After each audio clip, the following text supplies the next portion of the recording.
What's up, everyone?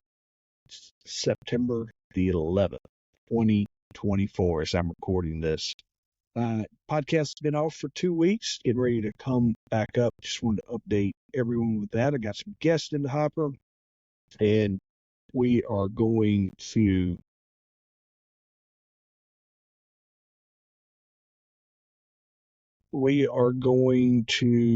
for some excitement. So I just want to jump in and just do a little just a 9/11 episode. I wanted to share my role that I had. I was working as task force in law enforcement on 9/11, and my day started. We had been out the night before, and so I got a phone call the next morning from the girl I was dating, and she's like, "Hey, wake up, time to go and check the TV. There's something going on in New York." So as I turned the TV on, I was kind of sitting there watching, and the second plane hit the towers. Just kind of watching the smoke from the first one. Everybody was talking about it.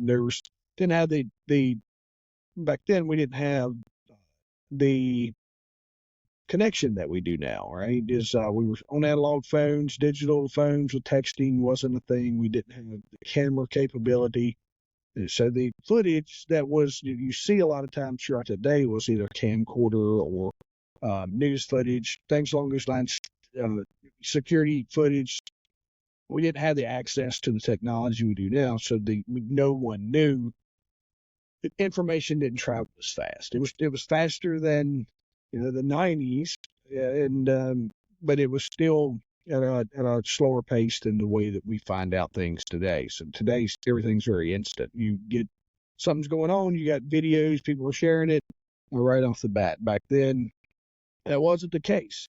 So we have that. I got up, got dressed, checked in with the guys, and everybody's like, "We don't know what we're doing yet." Everybody's watching it unfold. So I lived a couple blocks from my local department, so I went there, and everybody was hovered around a TV inside of our one of our meeting rooms upstairs. And when we were there is when the first tower fell. And as I watched that and saw the faces in the room, reconnected with, I don't think we were using Nextel. So if you remember, this is pre-Nextel. So I just remember calling my teammates and just saying, "All right, what are we doing?" It's like, "Don't know yet. Just meet at the office." And that was our plan. So we can convene at the office. And the first day there was a lot of uncertainty. And then on 9/11, we just got together and we just kind of watched everything unfold together between the Pentagon, the buildings, Pennsylvania, and start scrolling today and sharing things on my social media and other posts of first responders and the aftermath of 9/11 was our military response. And just friends that I've connected with over the years. And I've never really shared with a lot of people what my role was back then, because I've moved on into business and gym ownerships and all those things along those lines. So but it's something that as time has gone on, I think the further I get away from that moment and seeing how the world is somewhat desensitized because it didn't happen in their lifetime, and our young community doesn't know the impact that day because they weren't there. And the only thing we can give them is our stories and the things that we witnessed and we felt and that we saw, and just pass that along to them. I think it's kind of what led me to record this just short moment and short interaction with everyone, is just to share, the things that I got to work on being there. We had by the next few days we deployed and just we worked with multiple agencies and just started investigating anything that we can investigate. We went through threat assessments very quickly on like, all right, what is our exposure here? And the town that we're in is not the city that we're in was not as it's not New York or Boston.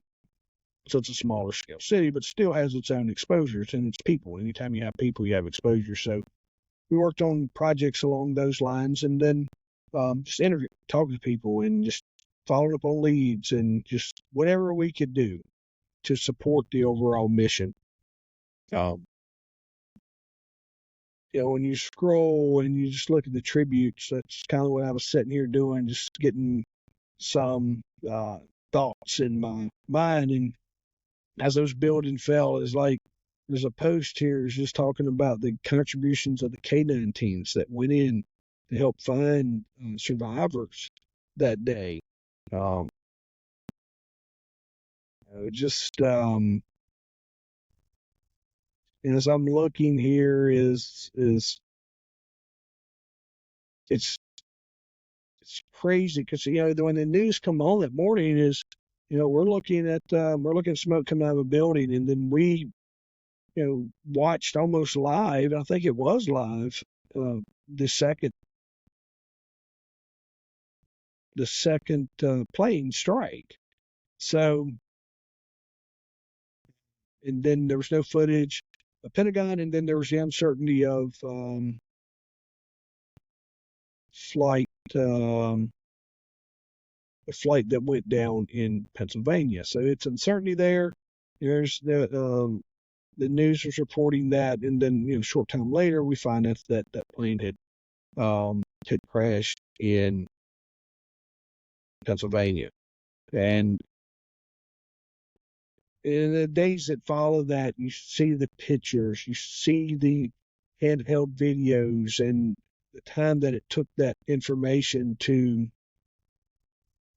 make its way out into the mainstream media and into um, our hands, and the wreckage that they were sorting through, and the lines, and just everything that like I say, it's instant now that we get to see.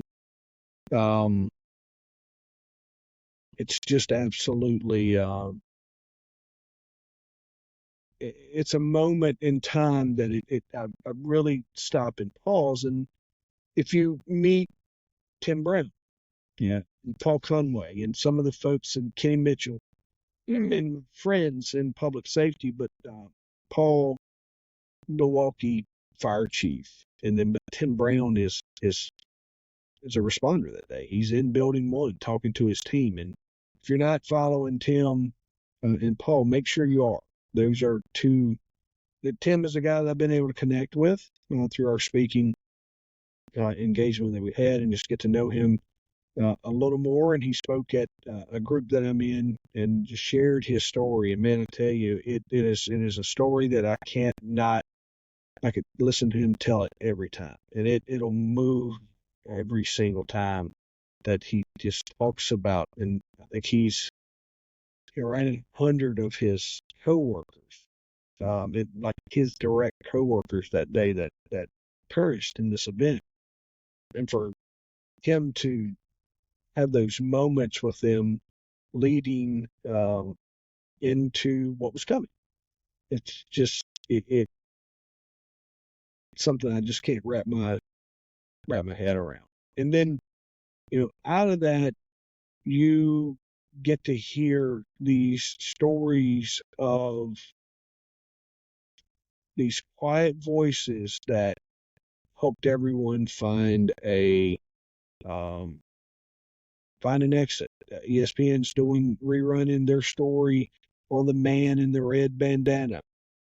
That is a story that is worth listening to. I got some things that I bookmarked that when I get done, I'm going to go back and look at that. And it's when you scroll and you see the replays of the planes hitting those buildings, and If you've never flown before, if you ever get out near your airport, if you live near a big airport, you'll see how big those planes are, um, how massive these objects were that struck those buildings. Um, it's it's just that this platform and where I'm at allows me just to record some moments, um,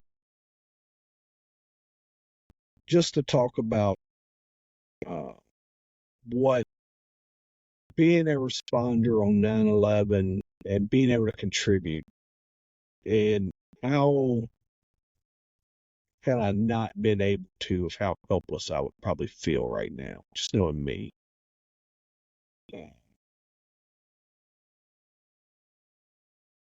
But to just play that small little role and know that there was thousands upon thousands of other responders, first responders, that were initially keeping their community safe and going to work in some capacity and just giving that their communities hope and being the hope dealer that a lot of our public safety professionals are called on to be. You, and sometimes that gets overlooked. Is as much as we say we'll never forget, we need to make sure that we don't forget them, because they have a stressful job. And as much as everyone wants to say, well, they knew the responsibility when they got into it, well, you sometimes working in public safety is like taking punches to the face. You know what you're getting into as a fighter, but man, they just keep coming and they start to hurt over time. And it's hard to take a break. So I always kind of get a little bit of grace goes a long way for most situations I've learned, especially as I'm nearing the ripe old age of 50. So, um, just filled with gratitude today to have played a role, filled with gratitude for the folks that are contributors, our military, first responders, law enforcement, firefighters, EMTs. Very grateful for them and just really keeping all of the folk in my thoughts and prayers. Today, especially every day, try to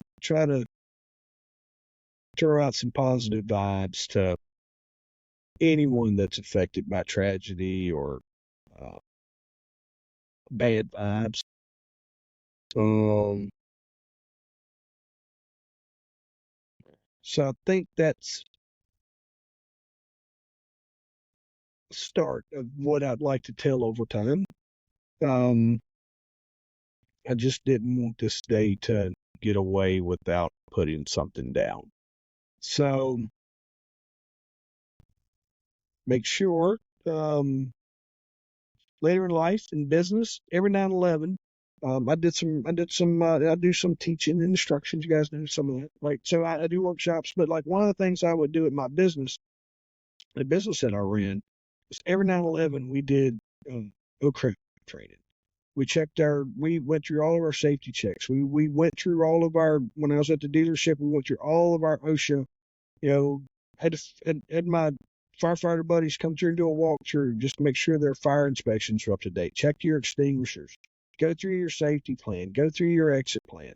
Um, having a plan, and we didn't plan for 9/11. We do a better job at those things now, but just having a plan in your life and inside of your business. As I exited out of public safety, I still use the same concepts, right? It's not like we're reinventing the wheel. So when you're inside of your business and you're working inside the business and you're like me, and I started feeling lost when 9/11 would come around. I'm like, I'm not around my police buddies. I'm over my fireman buddies and or firefighter buddies. I'm not around my public safety friends, and I was in a whole new setting. So I had to figure out a way to give myself positive purpose on that day. And the purpose I was is just helping and planning, uh, training, simple stuff, and just trying to pass along some of the high level skills that I learned, and getting them into a manner that the secretary up front could understand when things are getting bad. And having some setting some on fire and putting it out with a fire extinguisher. You'd be surprised how many people's never done that. If you never pulled the pins on a fire extinguisher, okay, get your staff, have someone come out and do fire extinguisher training with you. Your local fire department will probably do that for you. How many of you, and I've done this, make sure it's okay in your where you live, how many of you have called 911 just to see if they know where you are? If you called 911 today in your business, would 911 say, yes, you're located where you're supposed to be? And I tell you that because when we relocated into a new address, the phone still had us at our old address. So we had to update all that. We had to add, there was a snafu, and then we had multiple lines, and the multiple lines were forwarding lines, so the address was associated with Verizon's switch, not our actual business. So if you didn't pick the right line to dial 911, you got they would, and you were getting robbed, or the place is burning down, and you couldn't stay on the phone. They're sending help to the Verizon switch, not to us. So lessons learned. So think about that. As we close out here in just a big day of remembrance. And if I was going to give you some advice, and if you want to take it as plan, if you're at home, make a plan. House catches on fire. How are we getting out? Just have a contingency plan for a scenario, and just walk through it. Like, all right, if this happened, this is what we would do. So just make sure. And I think if you're find yourself lost on 9/11, is giving yourself some purpose to plan. It's just a great way to occupy and absolutely be part of the greater good. So, thinking about everyone today, heart is heavy, and but it's also positive. And I've been able to connect with a lot of good people that was out there that day, and uh, Danny Fur, I always mess his name up, Danny. Sorry. It's a Pentagon responder. Got Jason Redmond, the local guys there that I worked with, that are not in the limelight of speaking like some of us are, that know who I'm talking about. Appreciate them. The old group that I worked with, I messaged a handful of those guys this morning just to thank them and let them know that I really appreciate being a part of their team. And I appreciate you guys letting me be on your team. So connect with me. Let me know. This message resonates with you. Shoot me a message over on Instagram at Jeff or Robertson, Rabason, which ain't even my real name. I'm just kidding. It ain't. All right, y'all. Thank you. If you hear this and you made it 18 minutes and 41 seconds, text or call one of your firefighter buddies. Just let them know you're thinking about them today. Text one of your EMT friends, one of your military folks, and just let them know how much you appreciate it. And you guys have a good one, and I look forward to getting these new guests out to you. All right, talk to you soon.